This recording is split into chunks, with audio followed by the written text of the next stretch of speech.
Hey guys, these are the brand new G series acoustic guitars from Gibson, and they have a hole on the side. Is that a gimmick? Let's find it out.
Hey guys, my name is Kris. And my name is Guillaume, and today I'm very proud to introduce to you my signature guitar series by Gibson, the G series! You wished it was. First off, really cool name. That said, this is the brand new acoustic guitar series by Gibson that happens to be named the G series. Why though? Because it's great. Generation. And they have 4 guitars announced. Yes. All are sort of simple in terms of looks, no shiny finishes and whatever. This is still nitro cellos, and these are solid wood, like solid top, solid sides and back, but it's not the expensive, noble selection of wood. That's it. And the price tag goes along with it, because those are the first Gibsons that are made in the USA, and they still retail for $9.99, $10.99, $13.99, and 16 $14 or 15, 16. Yeah. Some. All right, so you're about a third to half the price down from what you'd usually pay for a Gibson acoustic guitar. A similar model, yeah. Right. Whether it's a 00, 45, whichever. I know you're concerned. It still smells like Gibson. Oh yeah. Just want to clear that out. It has the smell, so enjoy. Yes. But the biggest, the striking difference, I would say, with a standard Gibson acoustic guitar. 3, 2, 1. Oh, the player port. The player port, which supposed to, exaggerate the experience of playing the guitar, because it sort of projects the tone up to you. Yeah. Don't expect like a massive, wave coming at your face. It's not like, whoa, there's a speaker inside. It's subtle, but it makes the guitar sound more open and more like if you tilted the guitar like this. With a normal guitar, I mean. Yeah. You probably had the same experience earlier, and you guys probably too. Like, you have your acoustic guitar and you play it, and you're used to the tone you get while you're playing it, and then someone borrows it and plays it for you, and you're like, wow! Yeah. I never knew my guitar sounds that good. It's a different thing. Yeah. So that's what this is supposed to minimalize. Let's talk about specs in a minute, but let me hear that. Yeah, that was a whole lot of talking. These two are the 00 and the 00. This is the G2, like 00, and that's the, which one? The 45. The G45, yeah. And so yeah, good. we'll start with those two, and then we'll go on to the bigger ones. But I like the tiny ones. Yeah.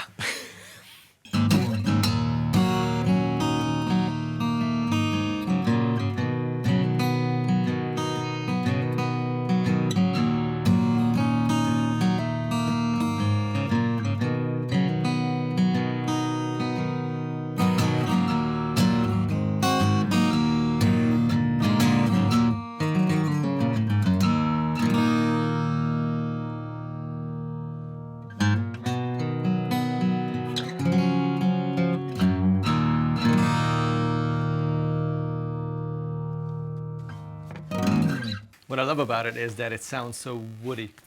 It does sound woody. It doesn't sound like super hi-fi and like an overwhelming, super modern, huge acoustic tone. It sounds just balanced and woody. Yeah, absolutely. No, I really like that one. I mean, 45s in general. They've got like that kind of mid-range projection that just works into pretty much any context. Even though in isolation, I do tend to favor the smaller the form double O's, factors. triple O's. I'm really impressed with that one. Yeah, I love like this it. too. So I grabbed it while we were preparing for this video, and I was like, nope, nope. I'm gonna play this. So let's do it.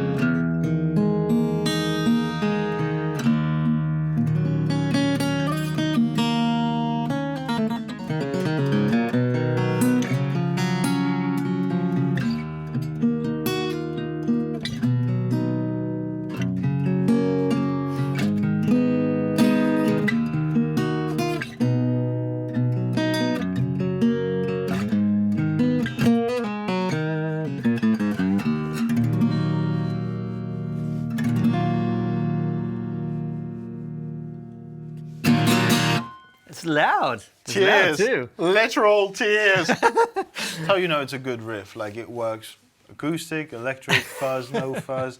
That man is a genius. Oh, dude, come on, thank you. I love that sound. Though. I love the sound of this guitar. It sounds bigger than it is, which is not always the case. I love double O's, triple O's for their mid-rangey, sort of vintagey sound, which is not very loud normally, but this that's it. Like one is for some reason. Singer-songwriter can, okay, it's going to be me and that guitar. Yeah. This is perfect because it's such an enjoyable, like there's still a lot of low end in that sound, a lot of high end. Surprisingly. So, it's like, it's very enjoyable, but yeah, the problem is always, okay, but once you're in a band, like, it's like, okay, is it going to be like a Dave Matthews cover band? Yeah. That might not be the right guitar for that kind of job, you know, you might be better off with that kind of thing.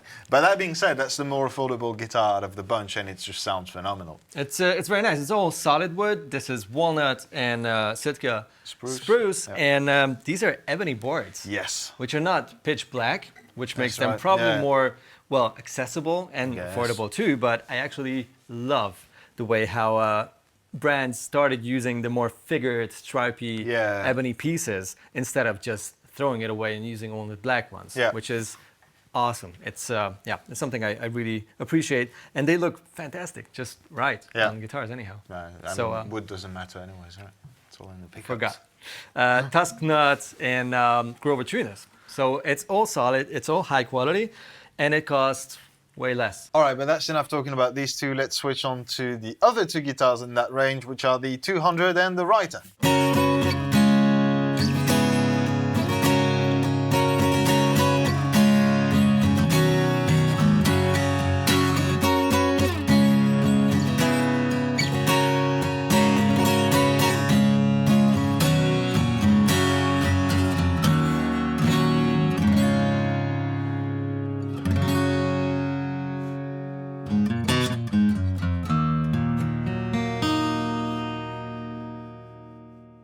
That's volume, man. It sounded from here a lot louder. Yeah. I mean, I'd have issues with. By the way, I just figured out this didn't fell in, but almost. But if you have a pick in a guitar with a player port, it's not a big of an issue to just shake it, you know. Because you don't have the strings in the way. It has options. It can come out here or here, so, you know. And you also see where the pick is, which helps. That is true. Now we figured out why Gibson did the oval thing here. No, but honestly, it's like so loud that I would want to protect my ears almost. It's such a massive, impressive tone. I mean, these guitars, this shape, the 200s are always huge sounding. So it's like the strumming machine, but thanks to the player part, it's okay. What's up with that? This is the Writer CE cutaway electric,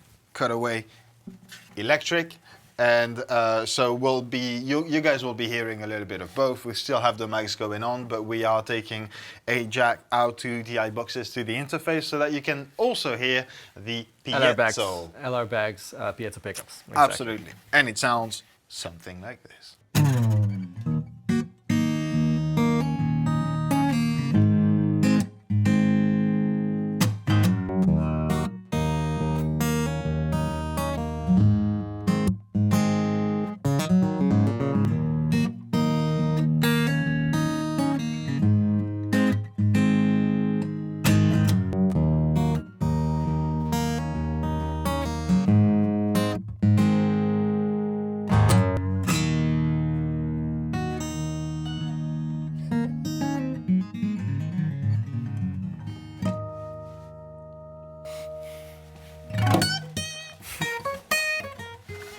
It's a great song, isn't it? Yeah, I couldn't resist. Yeah. Yeah. Let's try something cool. We will mic the player part, the hole on the top. So we will have a mic in front of the guitar, mic'd as usual, and we'll put another mic to the player part, and we'll go back and forth between the mics to try to give you the experience what the player has. If there's a huge difference between like the tone here and the tone that's sort of projected to the front, we'll see how it works out. But I think it's a fun little thing to do. So that's the one thing I want to know about. Yeah. Like, I hope it will translate correctly to YouTube, but yeah, it's a different thing. Let's try it.